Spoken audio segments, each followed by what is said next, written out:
I think she's really due. Well, yeah, because we didn't miss a whole minute there. There's no way. And the timer that far off? Yeah. Anyway, hello, there's no way. YouTube so far. Welcome to the show. And we're just waiting for Facebook to catch up and to find out why she just told us it's a minute before. Well, you know what? What's my regular clock? My phone is on 59. So, yeah, we should be a minute. We should be a minute inside. When I first hooked up, I was 20 seconds behind her. And so, I mean, according to this, she's off. It's not us. I'm pretty sure she's off there. Your show will go live in 5 seconds. 4. Don't know. 3. Where's my countdown? 2. I don't have it. 1. Hang on. I got to do my old movie countdown. 5. Blog Talk Radio. Here we go. It's not showing it here, though. It's not showing it on the studio screen. Yeah, that's strange. Okay. Let me do this. This is All About Wine, the talk show dedicated to the wine industry since 2009. Featuring winemaker, cellar master, vineyardist, and tasting expert, Ron.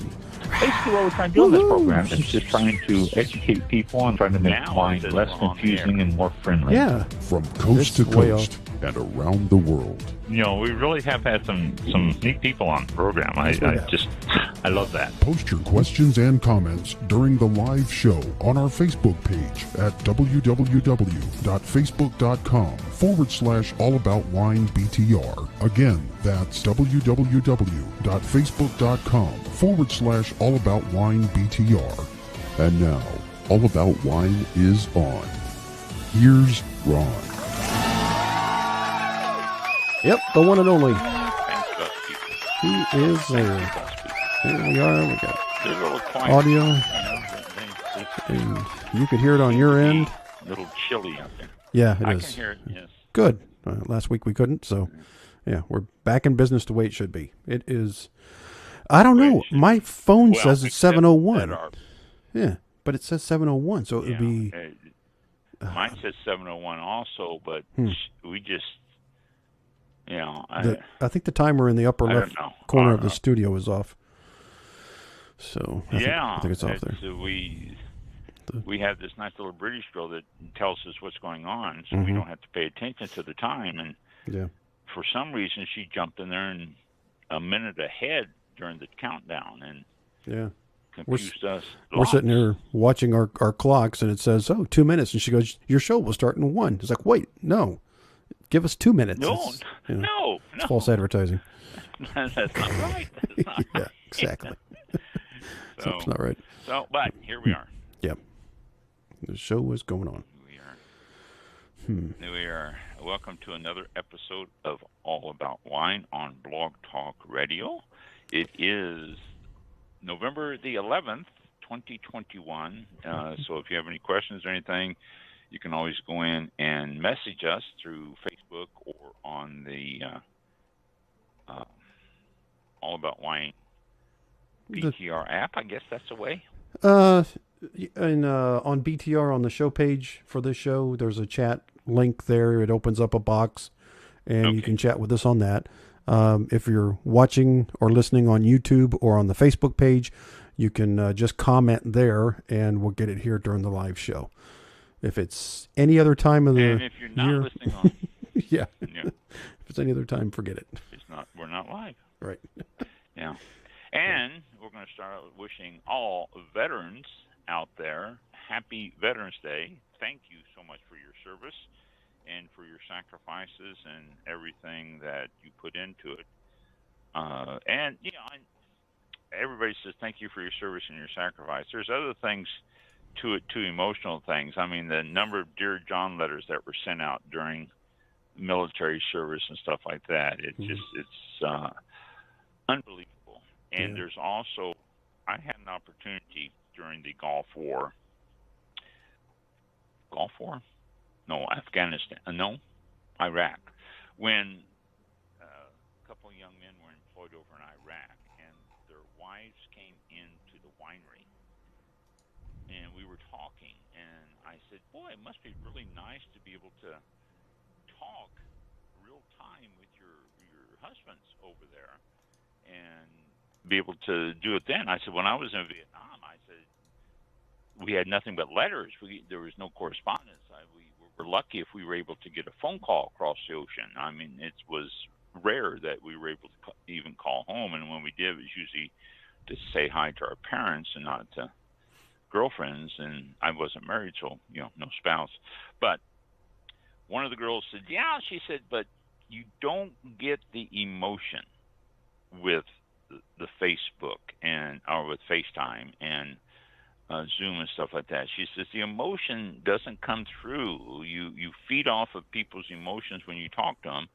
She said, and it really is weird because you tend to lose a connection. And I never thought about that. I guess when you're talking to someone like that, and they're going to be gone for a year, and it's going to give you different vibes, if you will, than if you're face to face and stuff like that. So it's a rough situation. I mean, whenever any family member is deployed, it's rough no matter what. So even if you do have Zoom or FaceTime or anything, it's still rough. So it's another sacrifice that soldiers make, and be it male or female, and plus all the other stuff that comes with it. So again, all of our veterans out there, thank you very much. There's a lot of freebie stuff going on today for veterans.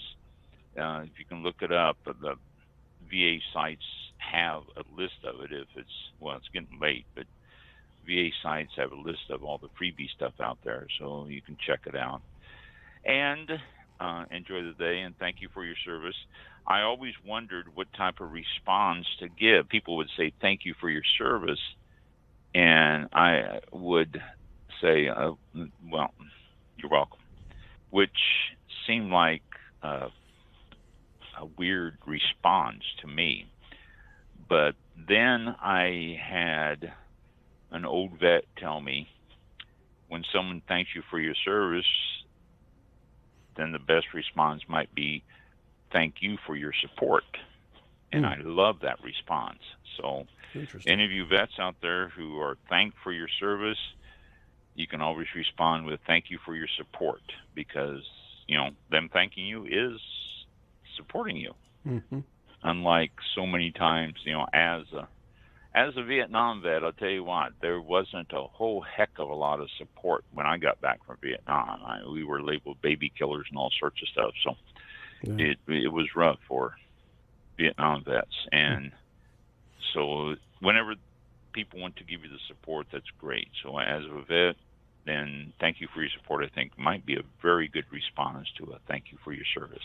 But nothing, my editorializing. Thanks, guys and gals, for what you put into it. Yeah. And we will go on from there. Got a few things to talk about tonight. Nothing earth-shattering, nothing important, just a bunch of stuff that I've come across over the past week or so that I'm just going to pass on to you. There's different things that I've found. I've saved some of them and other stuff. I'm just going to look at it when I find it here. Let me see if I can start out with anything that I've found. Let's see. Now, this is the page I want. No, this isn't. Or is it? No. Okay. You're going to have to put up with me looking at stuff tonight and trying to figure out if that's what I want to talk about to you or not. And if it is, then I will read it and go on. Yeah, like right then. There's a little pause right then with me trying to figure out what was going on. So let me find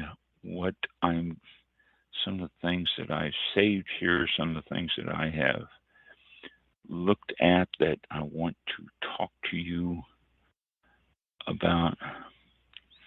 And okay, not there. Here, this is something I'm going to talk. Massive change proposed for Champagne region. This is a new plan is going to cut the densities of the planting. One of the biggest changes that the appellation has ever had, the Champagne appellation, lowering the number of vines per hectare. This is to create a better quality, so they say. The quest for lower density began about 35 years ago under the pressure from Moet Hennessy, which is now no longer Moet Hennessy, is now called LVMH. I don't know what the LV stands for. MH, obviously Moet Hennessy. But they have been trying to cut down on the density of the vineyards for a number of years now, many years ago now, and it's finally starting to take effect. The vine training system that divides the canopy horizontally into two curtains of upward pointing shoots is called a lyre system, named after the trellising system, named after, I'm sure, the musical instrument, the lyre. And with the distance between the rows of 3 to 4 meters, it says that this system will not be economically feasible in Champagne.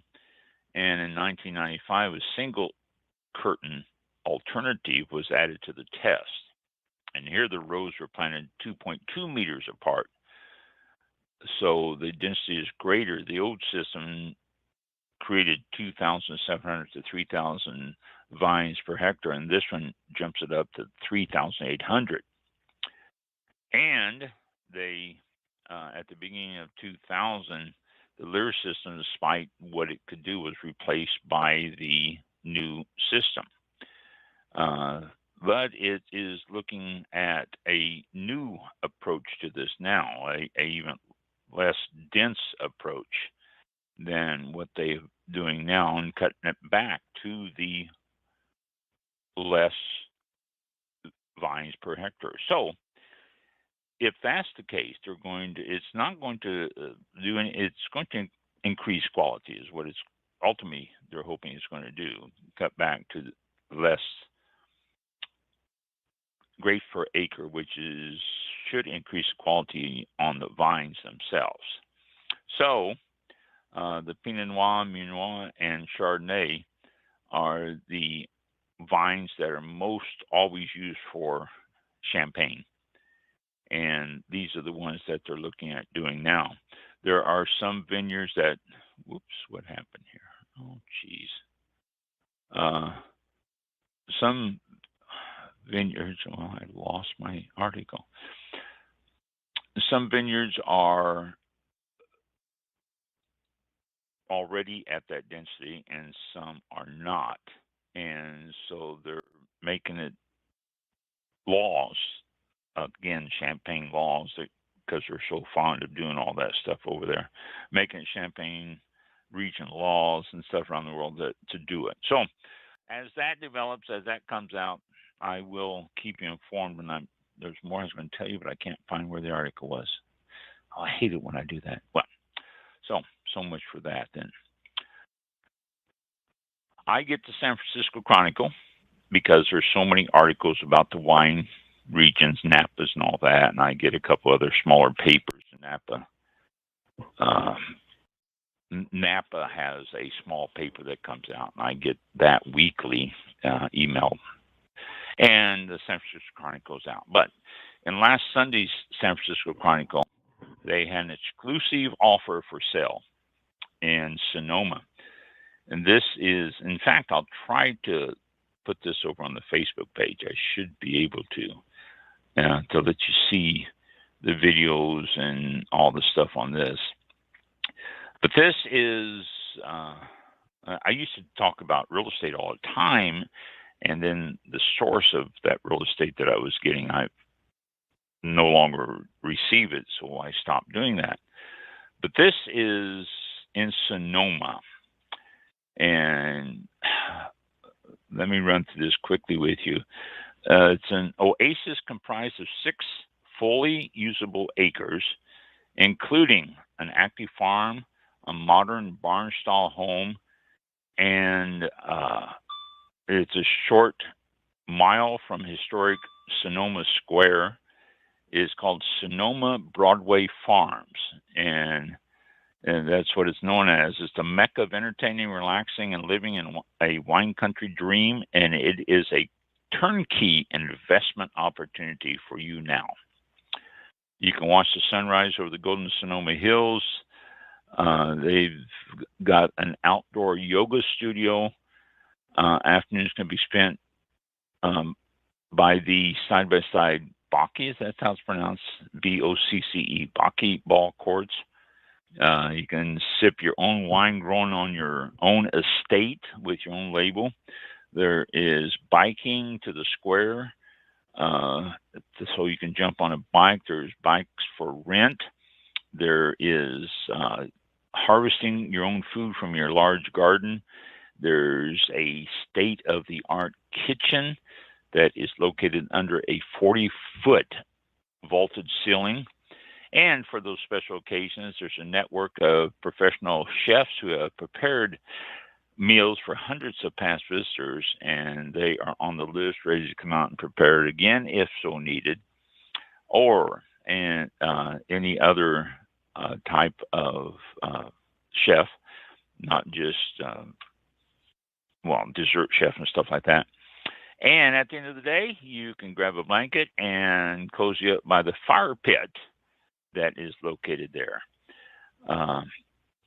It has gotten dozens of 5-star reviews, and it's also a lengthy book of businesses, phenomenal on-demand staff to manage everything for you, and it will also create a space for renting that you can just rent out sections of it and get a constant income and just let life take care of itself around you with that. Once in a lifetime opportunity. They have 111 photos showing the whole property and everything here. There's also a almost 4-minute video showing the property. The residence itself, the floor plan itself for the residence is 3,244 square foot residence. There is a bunk barn and an entertainment space that's right next door to it. It has a vineyard, active farm, bocce courts, yoga studio, barn, gardens, orchards, greenhouse, solar panels, well, entertainment courtyard, fire pit, pool, prime pool build site. So I don't know if it has a pool in it or not. A bunk barn, outdoor shower, bikes. It's furnished, property management services, rental potential, event space, agricultural zoning, high ceilings, chef's kitchen, indoor, outdoor living, quiet and private, prime location, and a big parking lot. And it, like I say, it's just a short bike ride, literally a very short bike ride from the town of Sonoma. And you can have all of this for it's 4 bedrooms, 3 full baths, 1 half bath on 6.01 acres for only $6,475,000, which is really, really cheap, because I'm looking at houses in California, and you can't find anything for less than $1 million. It's just unbelievable in the San Francisco area. Houses, unless you get outside of the San Francisco area, you can go to places like Walnut Creek or Livermore and stuff like that. But your commute's going to have to be on the train going in, the BART train. And if you want to live in San Francisco, then everything starts at $1 million on up from there. So when you start looking at a 6.475, it's a great price. So there you go. I'll see if I can't get this posted on our Facebook page. And I say I'll see if I can't get this posted because I am not noted for my abilities to be able to do this stuff very easily. Well, let's see. It shows the Facebook there, so I might be able to do it easier than I thought. But it's just a fascinating property. I saw this, and I went, oh wow, and it's been there. I've seen it for like 3 weeks in a row now, so it's not like it's immediately selling, but it's just really fun to look at it, look at all the stuff that's offered on it and everything else. Listed by Blakely Hall team. So Blakely Hall. Blakely, I guess, is the girl's name. Is the realtor's name Blakely? Blakely Hall. So there you go. I didn't save me that one to tell you about it, so I got it, and I'll throw it up on Facebook so you can enjoy that. We had a guest on, I don't know how long ago. In fact, Mike and I were talking about it just before the show, and I forgot to ask him when he was on, because he's usually pretty good about finding the dates. But we had a guest on about having wine futures, about what it was all about and investing in wine futures. Interesting guess. If you have extra money, then wine futures would be a good way to go. Oh, something came in. Wine futures would be a good way to do it. But I get the emails on it because I want to, not that I have a whole lot of money for wine futures, it's just that I want to pass information on to you.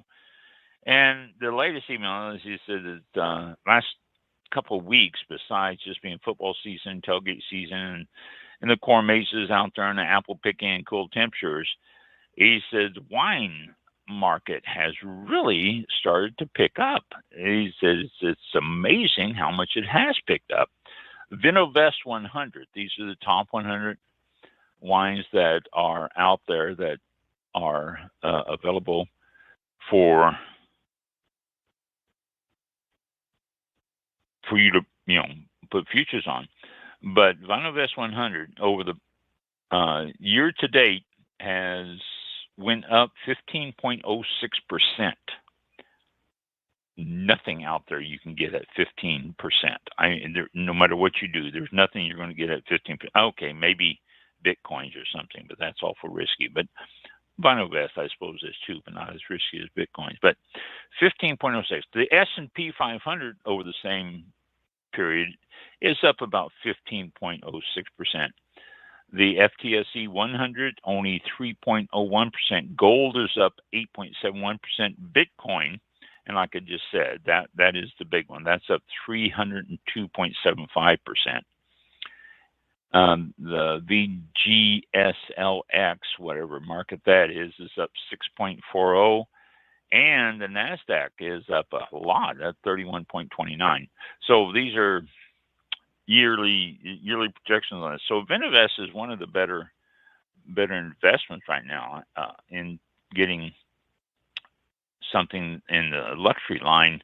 If you're going to do fine wine, and it's from June 2020 to June 2021, fine wine has went up 13%. Watches, luxury watches, 5%. Classic cars has only went up 4%. But if you're into blue chip art, that dropped 2%. And Hermes handbag, I guess I'm saying that right, I'm not familiar, but that's dropped 3%. And rare whiskey, if you're a collector of those, I have a nephew that collects whiskeys and rare whiskeys, and that's dropped 4%. So, to echo his sentiments on when he was on the show about how it is really a good investment, it looks like it from this here. Italian wines are another one that's really exploding now. This article goes on to say how much Italian wines are in demand, especially fine Italian wines. So this is becoming a great market. And then there's a little thing here.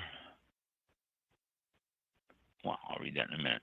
A little thing here. The United States is the largest and most profitable market for wine, beer, and spirits producers. but is far from perfect. The industries have a lot of consolidation and fragmentation, which separate tiers for production, distribution, and retail. The president is poised to shake up the whole system. In July, he signed another one of his executive orders to analyze market access for smaller, independent, and new businesses into various industries, including fine wine.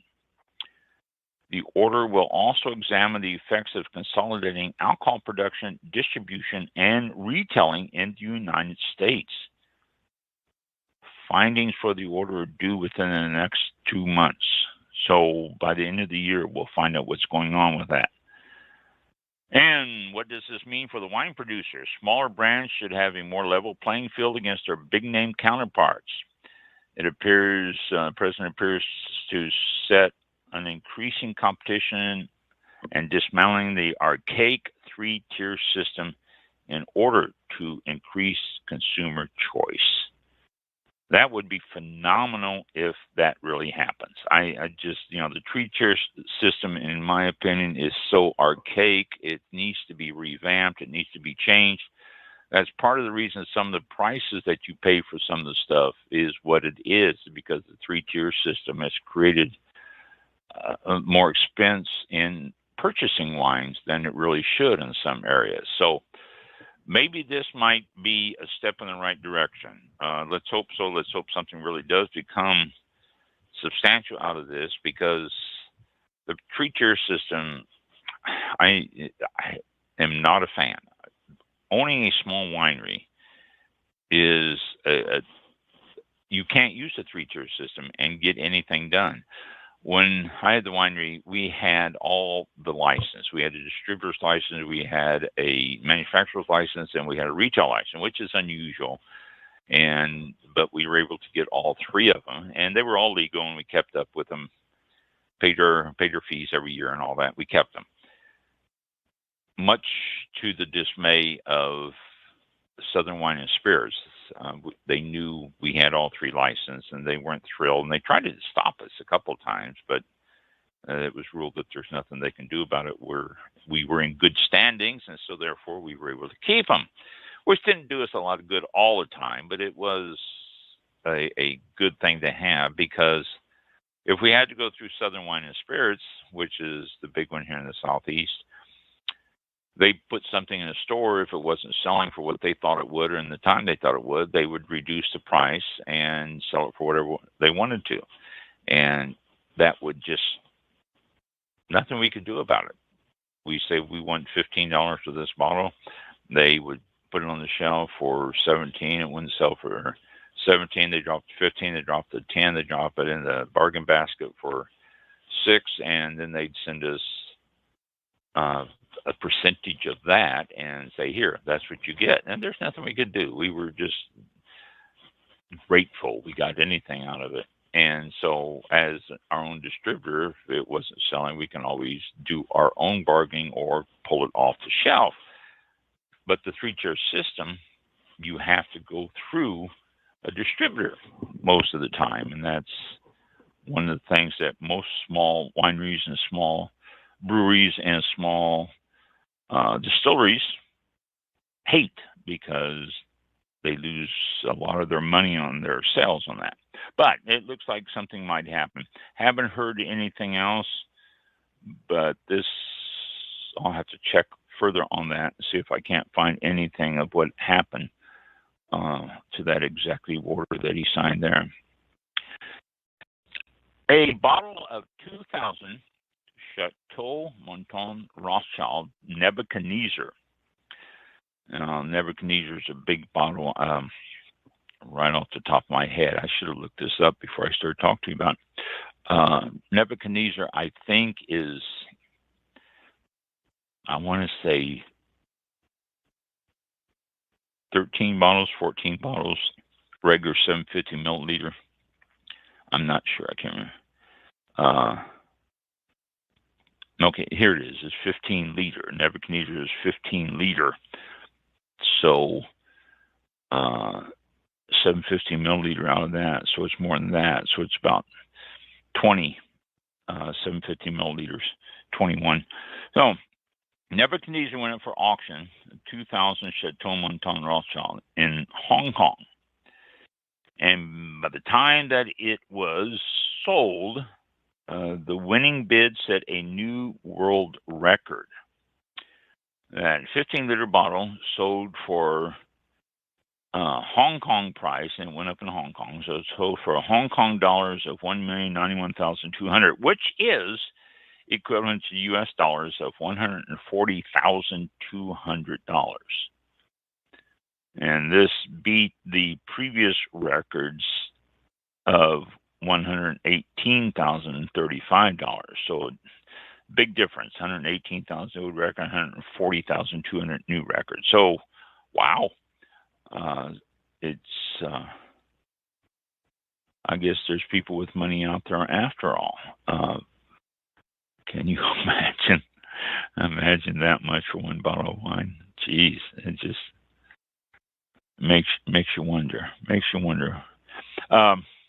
another article here. I'm not going to read you all this. There's an article here talking about the 10 most expensive wines, red and white. It tells you why they're expensive, which is something that I am going to talk to you about a little bit. I think if this lets me do it. Grapes and vintages. These are a big part of it. This is one of the big things that cause the prices of it. The vineyard where the grape is harvested matters, and that affects the taste and the ageability of the wine, and the vintage is a lot to do with it, because if it were a good year, it's going to be able to age even better. So all these, this is the most important thing, the grapes and vintages. Next thing that's going to help a wine sell is the age. Wines that can age for decades in the bottle and improve in the taste over that time are going to demand more money. Then the novelty, and this is something you you probably don't think of, but the unique packaging. It has a lot to do with it. And I attended a class once for at the University of Florida, and the person, and I'm horrible on names, the person taught it was a very knowledgeable wine person, and he said, "What is the biggest thing that contributes to the expense of expensive bottles of wine?" And people were throwing out all this stuff and all that. And he said, no, he said, the biggest single thing is hype. It's the hype behind it. He said, sometimes the wines are not as good as what you expect or think, but the hype has made it more expensive just because the name behind it, or the novelty or stuff like that, which it's always stuck with me. And whenever I look at stuff and on wine, I'm thinking, well, yeah, it does have an effect. I've tasted some wines that were very, very expensive, and they were good, but the hype created more of a cost on those. Another thing here on this list that tells you is brand. Well-known brands that have been around for a long time and have consistently made good quality wines will command a higher price. Prestige, and that's hype. They have prestige listed here, which basically is hype. The more prestige the brand is, the more attention it gets at auctions, and therefore the higher the price will be.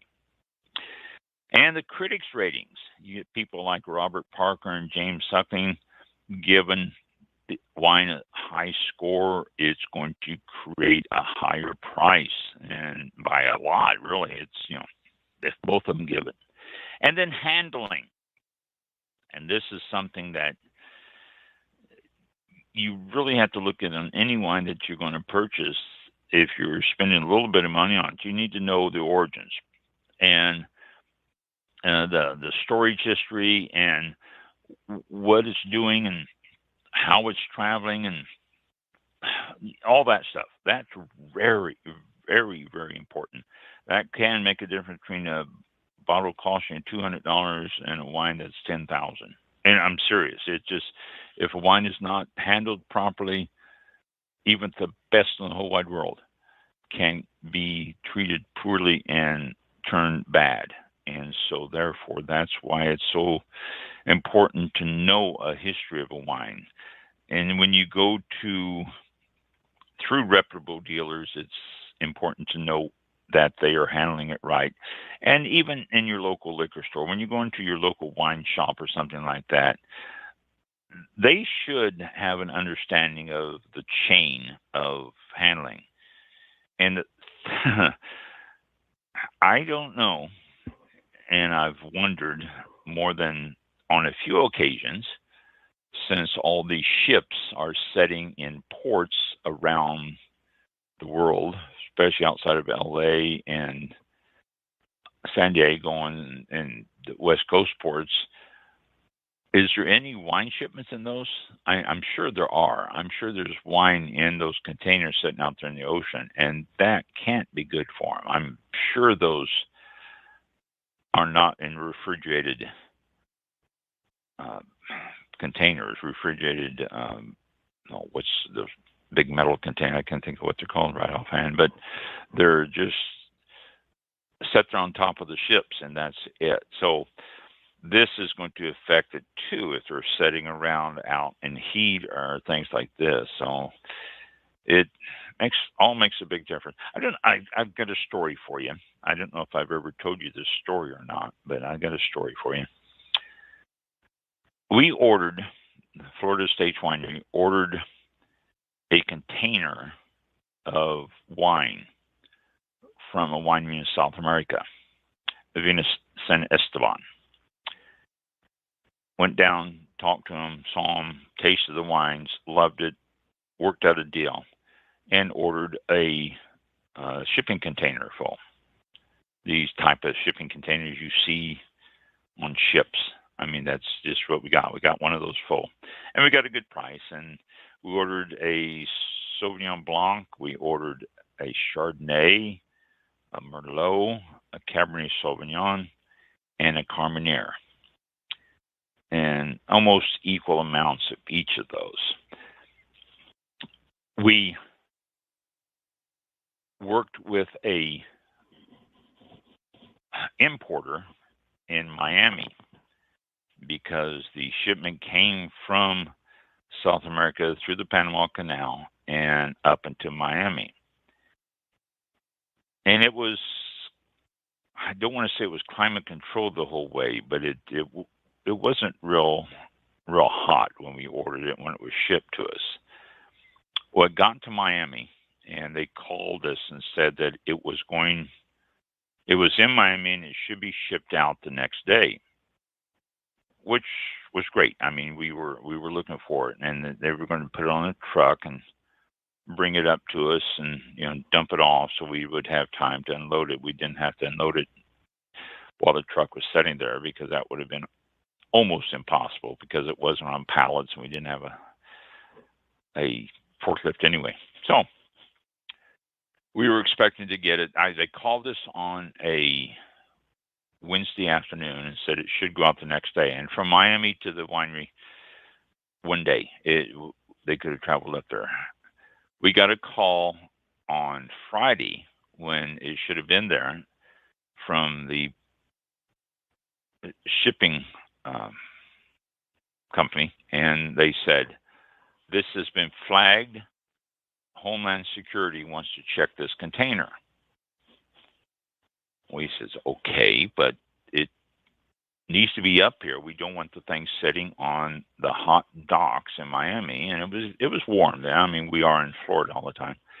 We said, we don't want this sitting on the hot docks in Miami too long. We need to get that wine up here. They said, well, Homeland Security flagged it, and they're going to have to check it before they release it. And we asked how long. They said usually it takes 2 or 3 days for Homeland Security to get around to something after they flagged it. We told them, keep us informed. Well, 5 days later, we still haven't heard from them. We called and we said, what's going on? They said Homeland Security has not checked it yet. A week later, and this was we got the notice on a Friday afternoon. A week later, the following Friday, we got a call stating that Homeland Security has said they would be by on Monday. So that was, 10, 11 days that had been sitting on docks in Miami full of wine for us. Finally, on Monday morning, they called and they said, it's being shipped today. You should have it this afternoon.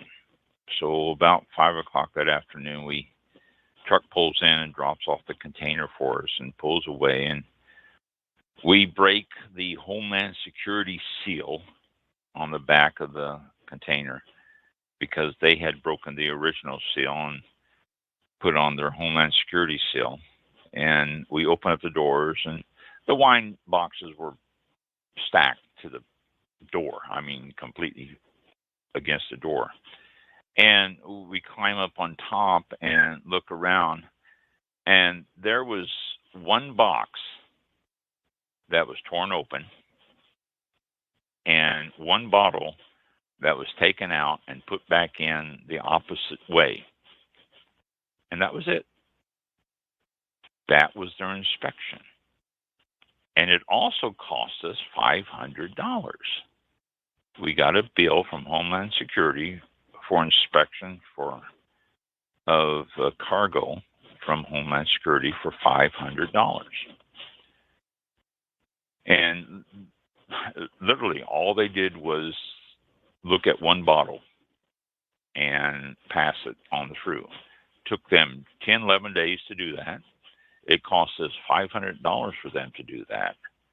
And it sat on the docks in Miami for that period of time. You can imagine my opinion of Homeland Security after that incident. I mean, okay, so you want money, but don't do it that way. All right. If you want to bleed businesses, don't do that. That's going to destroy the wine and do all sorts of stuff. But that's what happened. That's my story about, shipping and Homeland Security and stuff like that. That's a story I share every once in a while with people if they want to talk about Homeland Security. Most expensive red wines this past year. 2015 Domaine Leroy Musigny Grand Cru. Price for a bottle of it in France cost $101,260. And they describe it in all their great, spectacular names and things that they say, a wine with aromas of raspberry, rose, sherry, spice, and all sorts of stuff, as they always do on these things. But 101,000. A 1937 Domaine de la Romanée Conti Grand Cru, another French wine, 1937 bottle though, sold for $73,228 this last year. A 2015 Domaine George and Christopher Remur Musigny, I guess it's pronounced, Grand Cru, from France, $20,829. Most expensive whites from this past year. A 1992 Domaine Lafay Montrachet Grand Cru, $14,100. You're looking at a Chardonnay there. That's a Chardonnay. Another Chardonnay, a 2007 Leroy Domaine Albanais Chevalier Montrachet Grand Cru is $12,765. And a third Romanée Conti Montrachet Grand Cru, Domaine de la Romanée Conti, went for $10,911. So these is a lot of money for a bottle of wine. A 1996 Dom Perignon Rose Gold, $56,679. A 2002 Louis Redur Crystal Gold Medallion Orfevrees, limited edition Brut Champagne, $4,938. And you have an Armand de Brignac Ace of Spades collection, $3,559, all champagnes. Then we got some sweet wines here that went for way too much money. A Tokay limited edition, 2008, sold for $40,000. A 59 Egon Müller Trockenbeeren Auslese sold for $27,346. And a W&J Graham Neobli Tawny Port went for $8,239. You know, come on, people. Come on. Then they have 8 wines that exceeded expectations at auction. I'm not going to go through all of those. Just suffice it to say, people have more money than they know what to do with, in my opinion, when they start spending that much money on a bottle of wine. I think a lot of the times what they will do is they will have themselves a party and invite all their very rich friends and say, okay, I'm going to be pouring 3-ounce drinks of this. It's going to cost you $5,000 if you want to try this. The one and only chance you're ever going to. And I'm sorry, I've been saying this year, this is all-time highs on this. This year, this is all-time highs on these. But they have parties and they invite people over and they say, okay, $5,000 for 4 or 5 ounce pour. And, you know, $5,000 or $5,000. Whatever price they charge, they divide it up and all that, it's going to be a lot cheaper, and they'll never find another bottle like that again in the rest of their life. So they might just, you know, the people say, okay, that will be a good opportunity to try that and not have to spend $168,000 or, you know, $304,000 or whatever to buy that bottle. We can get it for this price and still taste it. And that's guarantee you not one you're going to swirl and spit. That's one you're going to drink. And so there's some of the most expensive wines ever sold there. And let's see. Okay, this is. I'm going to put that away, and I want to go to my next one here. We do have a quick question, if you can take one here. Yeah. About it. Okay. Carolyn's asking off of Facebook, do they taste any better than my $10 bottle? Yes. In a word, yes. So yes, they will. It is noticeable. They will. You'll notice the difference, and you don't. And this is something I used to say at the winery when people came in, and they would ask basically the same question: is there a difference between my $10 bottle of wine and a $600 bottle of wine? Yes, there is. Just like there's a difference between getting a hamburger at McDonald's for $1.25 and getting one at Denny's for $11.95. They're both hamburgers, but I'll tell you what, you can tell the difference. Okay, and that's the same thing with that, with wine.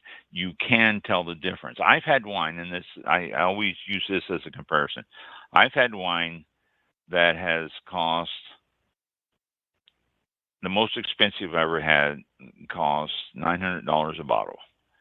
And it wasn't one I bought. It was one of those where a group of us shared it, and it was phenomenal. It was really, really good. You can tell that it was quality there. But I've also had wines that cost $400 a bottle, and that was very good too. And the difference between that $400 and that $900 was subtle. You could barely tell the difference in the two, but the quality of the $900 was definitely there over that $400 bottle. But when you're having a bottle that costs $10 and you jump up to one that costs $100, you're going to see a big difference there.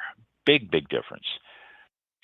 Then when you go from that 100 on up to thousands, the difference is subtle. It's going to be a taste. You're going to sip it and you're going to say, this is really good.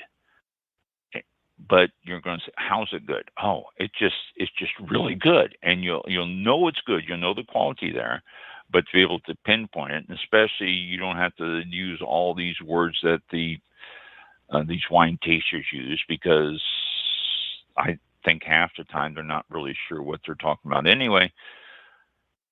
But there's going to be a difference there. So in a word, yes, that $10 bottle that you buy and that $100 bottle, or that $1,000 or that $5,000, there's going to be a difference. Just like there's a difference between you sit down at a meal at well, I use Denny's. Let's use Denny's again. You sit down at a meal at Denny's, and then you go into a 5-star restaurant. You order the same meal. It's going to cost you a lot more, but boy, you can really tell the difference, because it's going to be premium ingredients. It's going to be prepared the way it's supposed to be prepared, and everything's going to be just how it should be. And you'll notice the difference in the taste and the flavors and everything, just like the wines. So a little bit more of an answer than you probably expected there, but yes, it is going to be noticeable. You will be able to tell the difference. All right. So thank you for the question. And if you have any other questions or anything, bring them on. Bring them to the show, and we'll try and answer them on the air for sure. Thank you very much. Yeah. Thank you. Thank you for the question. And people used to ask that all the time at the winery. Is it really worth it? Is the wine truly worth it? Yeah, it is. You can tell the difference. You can tell the difference. It's not like, well, people say, well, I don't have a sophisticated palate, I can't tell the difference. Yeah, you can. You don't need a sophisticated palate to know quality. It doesn't require that. It doesn't require a sophisticated palate to be able to notice something is better than something else. So, and the same thing with wine. Okay, let's go back to VinoVest again, and Anthony Zhang, who's the one that contacts me. There's a new mobile app for VinoVest. You can it's the world's most coveted wines at your fingertips, and it's a portfolio access anytime, update on wine valuations based on millions of data points, exclusive investment opportunities, and it's powerful mobile app, makes it easier than ever to manage a wine portfolio, and it's 100% free. You can get into it and you can check wines in it, and you can look at stuff, prices, and different things. It's 100% free. You can get it to the Apple store or through Google Play, and go to VinoVest, VINOVEST, in those stores and find it, and you can download it there. So that just came out. Actually, that just came out a couple of days ago, that new app there. Okay. Now, let me go to a couple of this. Oh, geez. I'm talking more than I thought I would about some of this stuff. Restaurants are opening all over the place. Napa, restaurants opening, big city restaurants opening. One of the things that a lot of restaurants did when they closed throughout 2020 is to sell off their wines. And you can't blame them, because some of these wines were doing them no good sitting on the shelf. They usually move the product around and have it rotate by sales. And here it was sitting on the shelf, not doing anything. They're going to have customers in. There's a lot of places in New York City that sold their wine. They did it in auctions. They put it in papers and sold it. They offered it in all sorts of different venues, and they emptied out their shelves. Now that they're opening up, they don't have wine. So they are restocking. Well, one of the things that this is creating is a great opportunity for sommeliers in all of these different restaurants and all these different type of venues to restock and to get new wines in and to get different wines in. And this is what they're doing. And I say different wines. A lot of them are creating wine lists that are different than what they previously were. They are looking at different ones that they have discovered over the time that they weren't open, and they are starting to bring back some of them that sold, but they are not on some of them that they have found over the years that was not a big seller. And so they are changing their outlook on it. For example, Tribeca Grill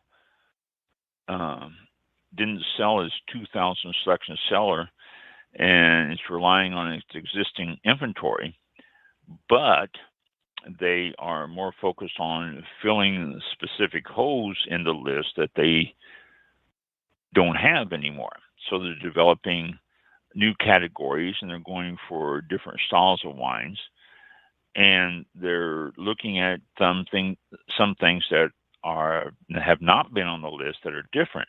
And they're not the only ones. There's a lot of restaurants throughout the country that are doing that. They're jumping up their total of certain wines, Cabernets and Pinot Noirs from California have always been a good category, good selection, and some of them are filling in more on that.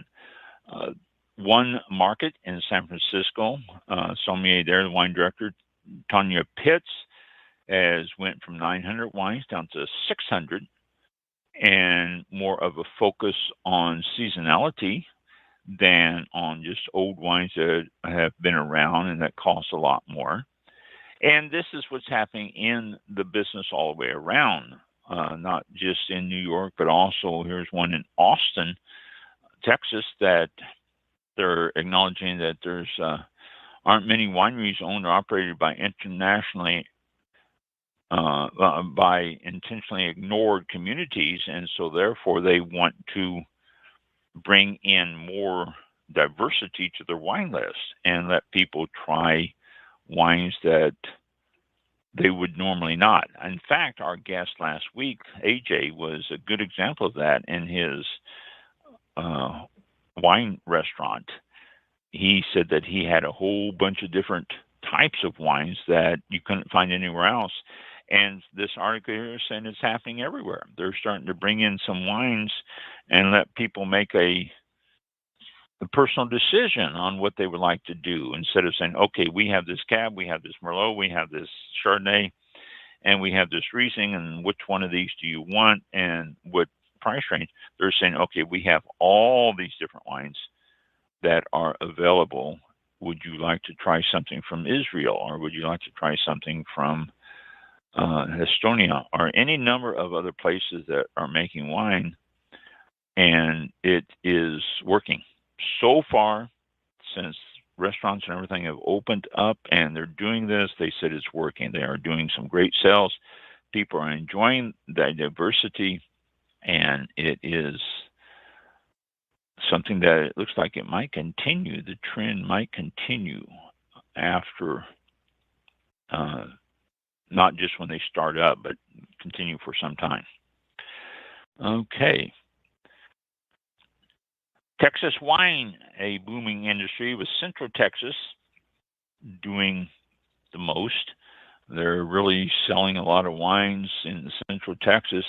Austin, 4 years ago in 2017,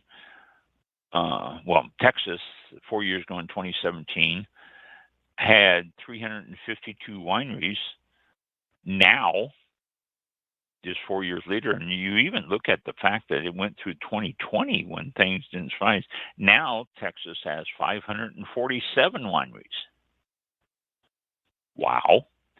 The state's wine industry brought more than $13 billion into the economy in 2017 and created $600,000 worth of jobs. And it's exploded since then. Central Texas seems to be the big area that's doing it more than anything. When it started out, Texas had about 35 wineries in the whole state. And now, like I say, they've got about 550 wineries there. And Texas is also growing most of their own grapes. This is something else that they have been doing to the point where they can't keep up with the demand. It's something that's still an ongoing problem in not just Texas, but many states. They can't keep up with the demand within their state.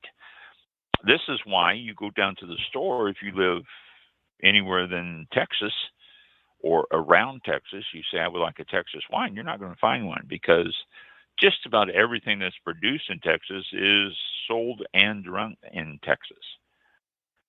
Same thing with just about every other state in the nation. It's really difficult to find a lot of different wines from different states unless you're in that state or right next to it. It's just amazing. And with the 2020 being such a odd, strange, unusual year, it has created a different type of dynamic for grapes and wineries and everything within their own areas. So Missouri, I know, has really increased a lot of their wineries over the last couple of years. And COVID is one of the reasons they've increased, which seems odd, but people have been locked in. It's given wineries time to get their grapes growing, get wine on the shelf, and get into the groove, if you will, with wineries instead of battling it. Everything has been able to, family operated wineries have been able to do it themselves. So Texas is doing quite well. Not that they produce better wines than anybody else, although let me tell you, some of the Texan wines from the Hill Country is phenomenal. They do some great wines there, but Texas has a great year this past year, and it's booming, especially on Central Texas and the Hill Country and stuff like that. So if you get a chance to try any Texas wines, I highly recommend it. There's some really phenomenal wines coming out of Texas. Their cabs are just really, really good. So, let's see, a truck tips over North Carolina. You say, okay, so who cares if a truck tripped over? But it was full of wine. Oh, no. Oh, yes. It had a tractor trailer carrying dozens of boxes of wine turned over, littering a North Carolina road. This was Monday? Yeah, this was Monday, just this last Monday. Littering the road with broken glass and wine and all that. There was boxes, green glass, red labels all over the road. The truck was traveling northbound on US 421 in Winston-Salem, which is in North Carolina. And it tipped over. The driver had some minor injuries, but he didn't go to the hospital. And they, looking at pictures here, no other vehicles were in the accident, and it took them several hours to clean up the mess, between sweeping it up and spraying it down and all that. So it brings a tear to the eye, doesn't it? That wine is wasted like that in the middle of the street. So, and one other thing too, I don't know if you all heard, but a tragic thing. A truck hit another truck, and it was in the Philippines or Sierra Leone in Africa. I don't remember where. I really don't. I just remember the story. but a truck hit a fuel truck and caused the fuel truck to flip over, and it was leaking fuel. And drivers, car drivers, taxi drivers, and all that were jumping out and filling up containers with fuel. And people around the neighborhood was seeing this fuel, and they were all coming over and trying to fill up as many containers as they could with this fuel because it was like free fuel. And the truck exploded. And it killed 90 some odd people, something like that. I think it was 93 something, and it injured dozens and dozens of others. Just a major tragedy. I saw that. I just shook my head for the tragic loss. But free fuel. People Desperation. Pass up the opportunity. Yep. Yeah. Did you hear about that? I did not. I can look it up real quick. Yeah, I can imagine. Yeah, just last week, but it was in a place where the fuel is at a premium, so therefore obviously they would want the fuel, and they figured free fuel, and they were, taxi drivers stopped to get gas for the car and stuff like that, and exploded. And wow. Boy, what a tragedy! What a tragedy! So, just talking about this truck turning over here with the wine in it, that is a tragedy, but nothing like the one where it took lives. So, but again, it brings a tear to your eye when you see wine shattered all over the road and all the glasses and everything. Yeah. And we are done for another week. Give a veteran a hug. Always. You don't have to do it just on Veterans Day. Thank him for his service. If you are a veteran and someone thanks you, thank them for their support. And let's see. Is there anything else I want on this here? New Zealand wines in high demand despite extreme shortages. And there are some extreme shortages because of bottles. Bottles are not going out. A lot of wineries are wondering how they're going to bottle their wine because there is a shortage of bottles. There's a shortage of corks, not because there's not enough corks, it's because the transportation is not getting them to the places. Same thing with bottles. Bottles are stuck on ships and they're not getting here. And the ones from Mexico are in high demand, and they're not able to keep up with the demand coming out of Mexico. So, wow. But New Zealand is got a high demand now, but not enough being bottled fast enough. And Berry Brothers capsule free. Yeah, well, you don't need a capsule. So, okay, that's it for another week. I don't think next week we don't have a guest, but the week after is Thanksgiving, so we will be here next week, and then the following week we won't. Then we got a couple guests coming up in December, maybe more. So we'll see how that plays out. I'm always working, trying to find more guests for us because it's always fun to talk to people and what they have to say. Just in case, if you're going through our archives, you want to go back to what Ron was referencing earlier with Anthony Zhang of VinoVest. We talked to him on the show on March the 18th. So if you go back to March the 18th. This year? Yes. That was when he was on. So do a quick scan or just put in the search box, VinoVest or something to that effect, and it should pop up for you. So that was a good interview. Very interesting. Check it out. It was. He told us about investing and all that. That was fun. Yeah. Expensive, but yes, it is fun. and I'm guessing there's good returns. I don't have the money invested in. Yeah, it's you can get a return on it. If you got the money. Yeah, invest. VinoVest. Invest. Okay. Yeah. See what. All right. We will close out the show for tonight for November 11th, and we'll return next Thursday, 7 p.m. Eastern Time, which is the 18th of November. So we'll see you then. Thanks for tuning in, and as always, have a great weekend. Be safe, and have a great week ahead, and we'll see you next Thursday. Thanks a lot. Thank you. And I'll run the audio here if I can remember how to do it. There we go. This concludes tonight's broadcast of All About Wine. I forgot with my your part. host, Ron. For show information, links to All About Wine on Twitter and Facebook, or to be a guest on the show, visit the show website at www.allaboutwinebtr.com. Archived shows are available for download on iTunes as a free or on our purchase. show page That's at right. blogtalkradio.com. No credit card necessary. /allaboutwine. Unless you want to. You Drink can always. responsibly. That's and right. We'll see you next time on All About Wine.